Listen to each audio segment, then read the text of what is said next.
The sky was red. The buildings were falling. The ground was shaking under her feet. Lyra ran through the fire and smoke, her arms shaking as she dragged something heavy behind her. It was not food or weapons. It was a wounded human soldier, barely breathing. She had no reason to help him. He was the enemy. Her people and his people were at war. But when she saw him bleeding, eyes open but full of fear, something inside her stopped her from walking away. Lyra was only 17, skinny and dirty, with short silver hair covered in ash. Her home city Varnak had turned into a war zone. Every street was full of smoke and screams. Her people were fleeing, but the soldiers kept fighting. Behind a broken wall, she pulled the soldier into a hidden space. His armor was cracked, his face pale, blood ran down his leg. He groaned but couldn't speak. Quiet, she whispered, pressing a hand over his mouth. They'll hear us. Outside, alien patrols passed by her people, hunting humans like him. If they found her helping him, she would be called a traitor. They would kill her, maybe worse. But she stayed. She looked into his face. He was young, maybe 20, maybe just a few years older than her. His name tag was burned, but she could still read the first letters, Eva. He tried to speak again. She shook her head. No talking. You stay quiet. I'll bring you water. She left him under the ruins, hidden in the shadows, and ran back into the firestorm. She stole food from the edge of a burned-out kitchen. She found a bottle of water from a fallen transport. She returned before night. He was still alive. She gave him water. He drank slowly, watching her with eyes full of confusion and pain. She spoke to him in broken words. You soldier, why here? Big fight. You crash. He nodded slowly. Ship shot down. She pressed a cloth to his wound. You die if no help. I try fix, but you don't scream. Okay, he looked at her for a moment, then gave a slow nod. For 3 days, she kept him hidden. She brought scraps of food, old bandages, water. She cleaned his wound. She made him chew bitter roots to kill the pain. All the time she heard the voices outside searching, shouting, soldiers hunting. One night, while sitting beside him, she whispered, you go soon. If not, they find you. I cannot hide you forever. He opened his mouth. Why help me? She looked away. Don't know. Maybe. Because you looked like you wanted to live. Maybe. I don't want to see more die. He reached into his pocket, pulled out something. Small, a pendant, a token from his home. You keep so you remember. She held it in her hand. It was warm like it remembered him. Okay, she said. I remember. On the 4th night, a resistance group passed by. Human soldiers. He used his radio. They picked him up at night, quietly, under the moon. Before leaving, he turned to her. My name is Evan, he said, voice weak but clear. You saved me. I will come back, I swear. She said nothing. She only gave him a quiet nod, then disappeared into the shadows. He was gone. And the city kept burning. Years passed. Now Lyra worked in the lower levels of a mining colony. Her race had lost the war. New leaders had taken control. She had no family left. Her sister had disappeared during a raid. Lyra had survived by staying quiet, doing her job, and never speaking of the past. But sometimes, at night, she would take out the old pendant. Evans took an and look at it. She never told anyone about the human boy she saved. One evening, while cleaning equipment near the city square, she heard shouting. A group of guards ran past her. There's a human here, one shouted. He killed the checkpoint patrol. Lyra froze. A human here. Her hands started to shake that night as she walked home through the alleys. She passed by the old ruins, what was left of her childhood home. There, on a broken stone, she saw something that made her stop cold. A small token. It was the same kind she had given back then, but this one had a message scratched into the stone below it. I never forgot you. Her heart started to beat faster. No one knew about that. No one could know. She looked around, eyes wide, shadows stretching across the alley. He was back, but why now? And what did he want? Her hands clenched around the token. For the first time in years, he felt something awaken inside her. The firestorm was returning, and this time she would walk into it again. Asterisk, she knew that walk. Even after all these years, Lyra knew it. The way his steps were slow, but sure. The way his steps were slow, but his eyes checked every corner. It was the walk of someone who had survived danger before and expected to find more around every turn. She stood still beside the fruit stand, her hands gripping the edge of the table. A rusty robot barked numbers behind her, selling bruised vegetables. But Lyra could not move. The man in the long coat moved through the crowd like he belonged, but something was wrong. He was too tall, too quiet, and the way the guards were watching him from a distance made her blood go cold. He looked right at her just for a second, but that second lit a fire inside her chest. Her heart pounded. She turned away quickly, pretending to fix a bucket of rotten berries. Her fingers shook as she touched the fruit. No, this could not be him. He had left years ago. He had promised to return, but promises, in this world, meant nothing. Everyone either died, disappeared, or changed so much they became strangers. Still, her fingers found the old pendant hidden under her collar. She pressed it tight to her skin. As she turned her head again, the man was gone. The guards were still moving. One shouted, "He's not from here. Check his ID." People stepped away, frightened. A small girl cried as soldiers pushed past. Lyra backed into the alley beside the shop. She ran through narrow paths, broken walkways, and old tunnels she used. As a child, her feet moved on their own. She didn't stop until she reached the old ruins of her home, the same place where she once hid a dying human boy. And there it was again, another token, different from the first. This one was freshly carved. It had the symbol of Earth soldiers on one side, and her name on the other. Her breath caught in her throat. Someone had been here again. Someone who remembered. She knelt beside the token. Underneath it, a single word was scratched into the stone wall. Tonight. She stared at it for a long time. The air felt colder now. She looked over her shoulder, feeling the wind shift. Something was coming, something big. That night, the city didn't sleep. A fire had started at the eastern checkpoint. The guards blamed rebels, humans, even ghosts. The curfew came down hard.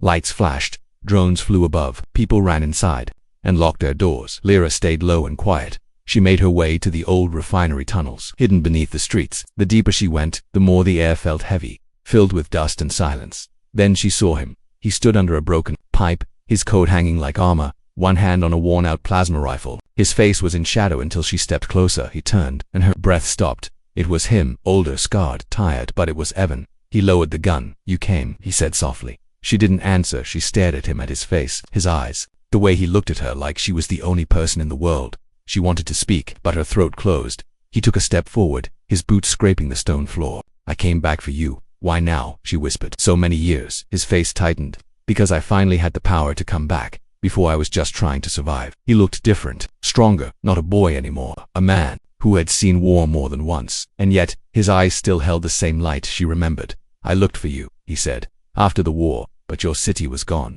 The people were scattered. I thought you died," she said. He reached out and placed something in her hand. It was the pendant she gave him all those years ago. Worn but still whole. "I kept this," he said. "Every day." She looked down at it. Her fingers closed around it slowly. "What now?" she asked. He glanced around. Now we tear down the monsters that hurt you, and find the one person I swore I'd protect." She stared at "My sister." He gave a small nod. "She's alive. That's why I left the message. We're going to find her." Lyra felt her legs weaken. Her knees hit the ground. "You know where she is. They moved her to the mines last season. I have a map." She shook her head in disbelief. I thought she was dead." He stepped beside her, crouched down, and gently lifted her face. "Not while I breathe." The sound of boots echoed above. Guards were searching, but in that dark tunnel, under old pipes and stone, Lyra no longer felt afraid. He had come back, and this time, he wasn't leaving. The paper was old, folded many times, stained with dirt and oil, but the message was still clear. "I never forgot you." Lyra sat in the dark, her fingers shaking as she held the small note Evan had left under the stone. Her chest felt heavy, like her heart didn't know whether to break or rise again. For years she had hidden her past. For years she had thought he was a ghost, just a memory burned into her bones. But now he was here, real, alive, and promising more than just words. He was promising to fight. The air in the tunnels was cold. Above them the city screamed with warnings, guards searching, drones humming, alarms flashing red. But Lyra and Evan sat beside an old furnace deep underground, where the heat had long died but memories still lived. He sat across from her, sharpening a blade with calm hands, like he'd done this 1,000 times. "I joined the vanguard," he said quietly, "after I left this planet. I thought I could forget everything. I trained, I fought, I followed orders." Lyra looked at him, her eyes catching the faded scars across his jaw, and he stopped the blade. "I never could forget you. Every night I slept, I saw your face. Every time I bled, I remembered how you cleaned my wounds. You saved me, Lyra, not just my body, my soul too." Her lips trembled. "I didn't think anyone would remember me."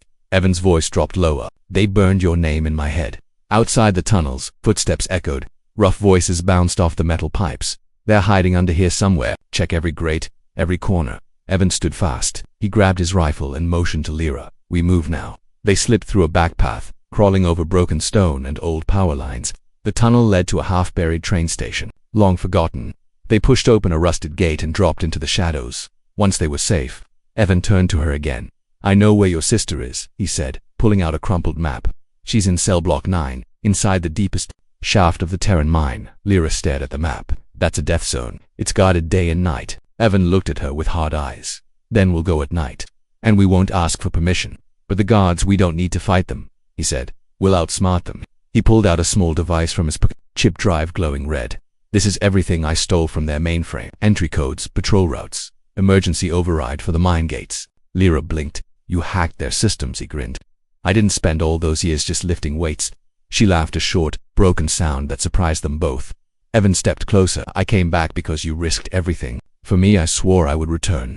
But I didn't just come back to say thank you. I came back to fix what your people did to you. To her.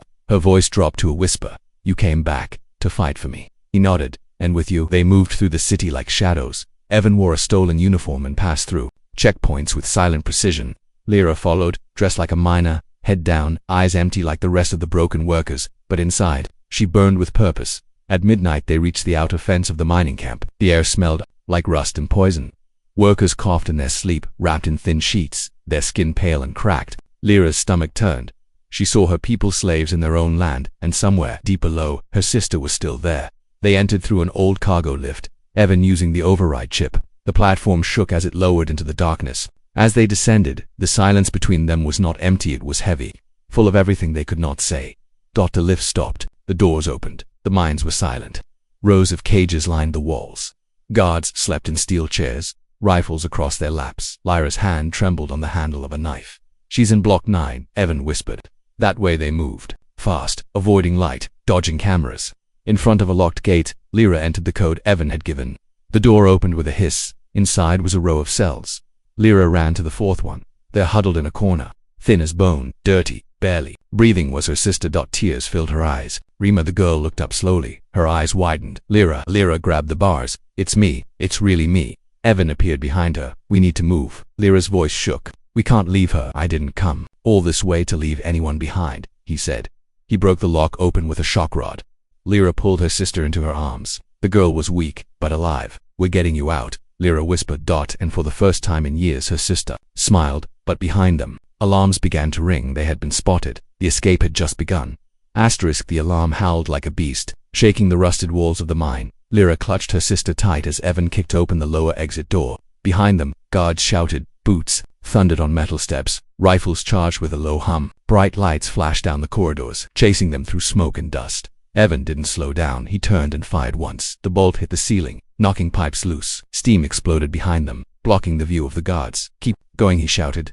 Lyra nodded, carrying Rima through the tunnel like she weighed nothing. Her little sister was barely awake, whispering broken words, calling for their mother who had died long ago. Lyra's eyes burned, but not from the smoke. She couldn't let herself cry yet, not until they were free. They made it to the outside. The night air was sharp, cold, filled with smoke from nearby outposts. The escape tunnel had brought them to the far edge of the mining zone, where trash and scrap were piled like mountains. Beyond that was a fence and freedom. Up there, Evan said, pointing to a service tower, there's a ladder. We cut the power, jump the fence, and run west. Lyra turned to him. How long do we have? He looked up as a drone passed overhead. Less than 5 minutes. She helped Rima climb into a barrel, hiding her under metal sheets. Evan ran to the tower and began climbing. That's when the first bullet hit the ground. Beside Lyra, the guards had arrived. She grabbed a metal pipe and stood in front of her sister. Her arms shook, but her eyes were steady. The lead guard pointed at her. Step away, traitor. Lyra said nothing. Evan dropped down from the tower. Before the guards could blink, he opened fire. His shots were clean, fast, who dropped instantly. The third turned to run, but Lyra threw the pipe like a spear, hitting him behind the knee. She ran to him, snatched his shock baton, and slammed it into his chest. He collapsed. Ivan looked at her, surprised. Where did you learn that? She smirked, breathless. I grew up in a war zone, remember? The power in the fence crackled and died. Evan had cut the current now, he said. Grab her, go. Lyra lifted Rima again and ran toward the fence. On the other side was a narrow road that led to the scrapyards. That was where Evan's contact waited, a smuggler with a ship hidden in the rubble. They reached the road just as another squad of guards rounded the corner. Get down, Evan shouted. He stood in the middle of the path. Alone. The guards paused. Then one recognized him. You're the ghost from Sector 9. Evan lowered his rifle. Tell your masters I'm not just a ghost now. I'm their reckoning. Then he moved, faster than they could react. The fight was brutal, close. Evan didn't shoot to wound. He moved like fire, every strike, every shot, final. The guards screamed, one begged, another tried to flee. None escaped. When it was over, Evan was breathing hard, bleeding from a cut on his shoulder, but he stood tall. Lyra looked at him in silence. For a moment, he looked like the same broken boy she once dragged through ruins, but now he had become something else. A man shaped by pain, a warrior born from her kindness. He turned and walked to her. They won't chase us now. She wanted to ask how many people he had killed since they last met. Instead, she whispered, you came back stronger. Evan looked at her, blood on his hands, and said, because you made me stronger. Hours later, they reached a hidden scrapyard far beyond the city. A small alien woman with glowing eyes and a steel arm met them there. Her name was Drayla Evans' contact. She spoke fast, nervous. "You're late. The sky is crawling with patrols." Evan nodded. "She's the reason we're late," he said, looking at Rima. Drayla saw the girl, silent and broken, and said nothing more. They boarded an old cargo ship, built to look like garbage from the outside. Inside it was warm and clean. Rima was placed on a soft bed. Lyra sat beside her, brushing her hair, tears finally rolling down her cheeks. Evan leaned against the wall, watching quietly. "You didn't just come to repay me," Lyra said. "You came to repay a debt of blood." He nodded slowly. "They hurt you, they hurt your people. I saw it. I lived because of your mercy. I couldn't forget." "And now?" she asked. He pulled a folded photo from his pocket. It was old, torn, but it showed a mining guard kicking a chained girl. The girl was Lyra. "I made a list," he said. "Every face, every name. I'm going to find them all." Lyra looked down at her sister's sleeping face, then back at him. "I want to help." He raised an eyebrow. "Are you sure?" She stood. "I've been quiet too long. If I saved your life once, then maybe it was so you could help me take mine back." Outside, the ship engine started to hum. Inside, two souls burned with the same fire. The enemy's flag flew high over the black tower, casting a long shadow across the slave blocks. Lyra wore their colors now. Her skin was painted with dust, her sharp silver hair hidden under a worker's cap, her body wrapped in the stiff gray uniform of a servant girl. Around her neck hung a fake ID chip. It read, "Property of Commander Urich." Every step she took inside that tower made her chest tighten, but she didn't turn back. She was inside the lion's den now in this time. She had come with teeth. Far below in the city, Evan and Drayla waited inside a hidden room under the junk tunnels. They were guiding her through a small earbud, giving her each direction in a low whisper. "You're 3 floors from his command room," Evan said. "Stick to the left hall. The right side is wired with motion triggers."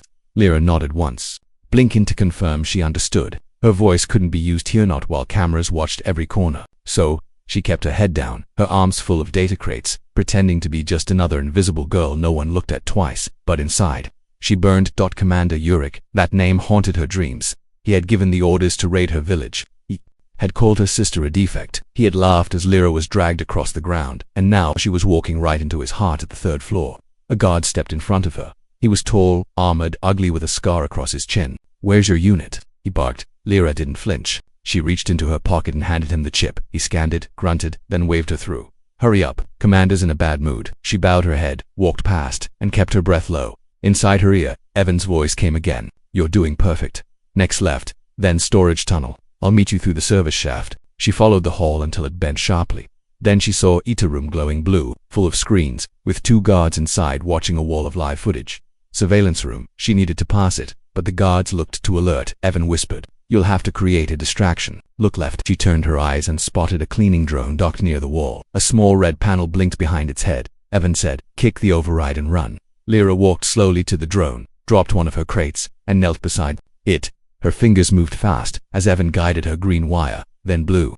She yanked them both. The drone buzzed, blinked twice, then rolled forward fast, slamming into the wall and exploding into sparks. The 2 guards jumped up, shouting. One ran to grab a fire extinguisher. The other pulled his cum. Lyra didn't wait. She sprinted past, ducking low, slipping through the next door as it opened. Now she was inside the inner hall. Only 1 room ahead. Evan's voice came calm. "You're almost there. 1 more guard. Then Urich's chamber. We'll move on your signal." Lyra paused beside the final door. The sound of boots echoed inside. She closed her eyes, took a deep breath, and pulled a small blade hidden in her sleeve. Then she stepped through. The last guard turned fast. Surprised. Lyra moved faster. Her knee struck his stomach, and as he bent forward, she sliced the edge of his arm. He dropped his weapon.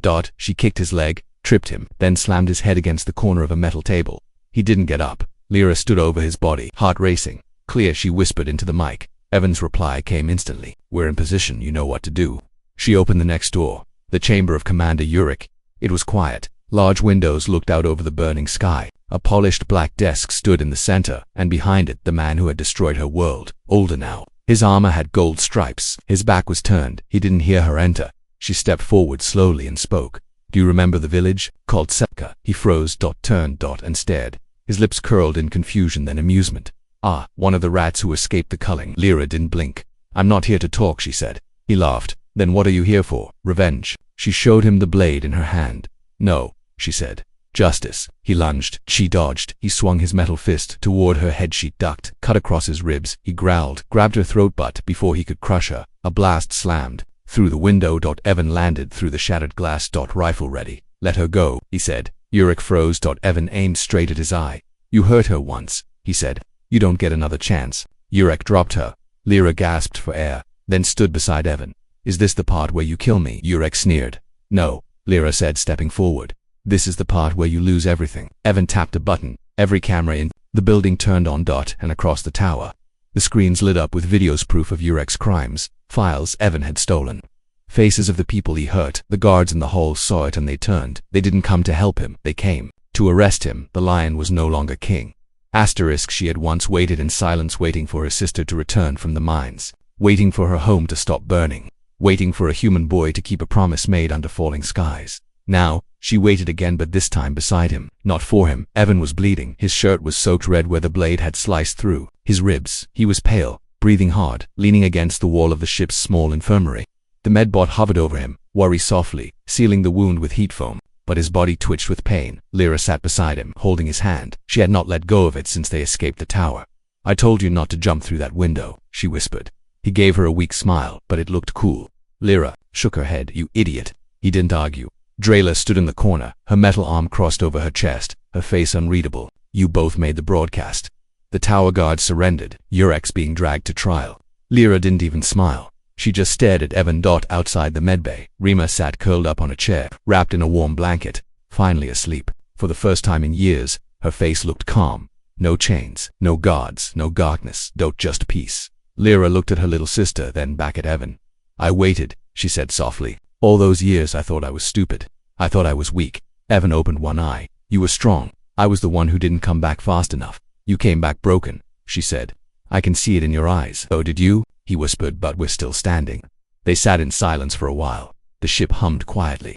The stars outside the window blinked like old memories. Then Evan spoke again. There's something you should know. Lyra turned to him. When I was taken after the war, I didn't go straight back to Earth. I was captured, sold, used. Her eyes widened. I escaped, he continued, but I was too ashamed to come back right away. I thought if you saw me like that, you wouldn't see the same person you once saved. Lyra stood. She moved to his bedside, leaned down, and touched her forehead to his. You don't have to be the same person, she said. You just have to be here. His eyes closed slowly, and for the first time in years, his hands stopped shaking. They stayed hidden in the outer rim for 6 days. News spread quickly. The people of Lyra's world, once too afraid to speak, began to whisper the story of the girl who walked into the enemy's den and brought it down with a human she once saved. Some called it a myth, some called it rebellion, but all of them felt something they had forgotten. Hope. Draylock updated Lyra daily. The mines are being cleared. The guards who followed Urek are gone. New leaders are stepping up. Your name is spreading. Lyra looked out the ship window. She didn't care about fame. She cared about the children she saw chained to walls. She cared about her sister finally sleeping without nightmares. And she cared about the man lying in the next room trying to heal the same way she had. But peace wasn't easy. One night, the alarm on the ship screamed. Drayla rushed to the console. Enemy signature detected. Not patrol, something bigger. Lyra ran to Evan's room. He was sitting up now, still weak but alert. Let me get... She nodded. Always. He smiled and stood. Let's deal with it. Outside, a warship had entered orbit. Not Earth. Not her people. Mercenaries. They had tracked Urek's stolen money trail. They had come to silence anyone connected to the fall of the tower, including Lyra and Evan. Evan grabbed his weapon. We fight or run. Lyra looked at her sister, still resting. She looked at Evan, bleeding but brave. We run, she said. But next time we build something they can't destroy. Hours later, the ship jumped into lightspeed, leaving the burning skies behind. Lyra stood beside Evan in the cockpit, both of them watching stars stretch into lines. He reached into his pocket and pulled out the pendant again, the one she gave him years ago. I kept it, he said, even when I lost everything. She looked at it, then at him. I don't want you to lose me. He took her hand, gently, and placed the pendant between their palms. Then let's stop running, he said. Let's make something that lasts. Lyra didn't speak, she just held on because she had waited and now he was here to stay. The sky above the capital turned red, not from sunset, but from fire. The mercenary warship that chased them had made one mistake. They followed Lyra and Evan to a planet they thought was empty, forgotten, unimportant. They didn't know this was where it all began. They didn't know it was the place where a girl once saved a soldier under a broken wall, and where that same soldier now returned with fury in his heart and a rebellion at his back. Lyra stepped out of the ship with her sister beside her, her hand tightly around a plasma pistol, her body wrapped in battle gear borrowed from fallen guards. Behind her, hundreds stood, former slaves, miners, broken survivors from the old towers. They had come not just to escape, they had come to fight. Evan stood to her left, dressed in black armor, one shoulder still bandaged, but his grip strong on his rifle. Drayla adjusted the targeting scope from a rock post above them. They landed 3 clicks east. She called heavy weapons, shielded drop pods, but they didn't see us coming. Evan turned to Lyra. This is your home. You lead. She looked at the dry hills in the distance and she remembered how it felt to be hunted now. They would be the ones hunting. The ambush came just as the enemy commander began setting up base. One explosion shook the sand, throwing mercenaries into the air. Then another. Lyra and her people charged from both sides, silent, fast, fierce. Evan fired from the rear flank, picking off their heavy gunners. Drayla took down their radar post. Smoke filled the air as the invaders scrambled for cover. Lyra slid down a ridge, landed hard, and fired straight at their captain's legs. He collapsed. She stood over him, her voice calm. This world belongs to the ones who bled for it. He spat, coughing through the dust. You're just a girl. She pulled off her helmet, and the look in her eyes made him stop talking. I was a girl, she said. Now I'm your end. She raised her pistol, but she didn't fire. Instead, she turned and walked away. By sunrise, the enemy had been defeated, some captured, some ran. None dared return. The people cheered, lifted their fists, held hands. They burned the enemy banners and raised their own, a symbol of a flame wrapped in a circle, hope born from ashes. Rima stood beside her sister, watching the fire burn high in the center of camp. Is it over? She asked. Lyra smiled gently. No, it's just beginning. Evan approached, his armor scratched but his eyes full of something rare. Peace. You know what they're saying? He asked. Lyra raised an eyebrow. What? They're calling you the Flame of Varnak, she snorted. That sounds like a weapon, he smiled. You kind of are. She looked at the crowd, at the people who now had light in their eyes. I didn't do it alone. No, Evan said. But they followed you because you never broke. She turned to him. What now? He pulled something from his pocket. A small metal ring made from scrap, polished smooth. He handed it to her, slowly. No orders, no missions, no war plans. Just a promise, he said. Lyra stared at it, her voice quiet. You really kept it all this time? I'm keeping it forever, he said. She took the ring and slipped it on her finger, and for the first time since her world burned, she felt whole again. Days turned into weeks. A small town grew around the old ruins. Free people worked side by side. Schools reopened. The mines were sealed shut. Children played where soldiers once marched, and every night, the Flame of Varnak walked the streets, not as a ghost, but as a living symbol of what mercy could become. Evan trained the new guard force. Rima helped rebuild the hospital. Drayla ran communications with other freed zones. Together they turned pain into power. One evening, under a quiet sky filled with stars, Lyra stood alone on the same stone ledge where she had once waited for a boy to return. Evan walked up behind her, wrapping his arms around her waist. Still watching the stars? He asked. She leaned into him, still remembering anything missing. She turned her head. No, you're here now. He kissed her temple. And I'll never leave again. They stood there in silence, watching the night, no longer afraid, and far across the galaxy, people whispered a new story, not about warriors or monsters, but about a girl who risked everything for one wounded human, and how that one act of kindness lit the fire that changed the world.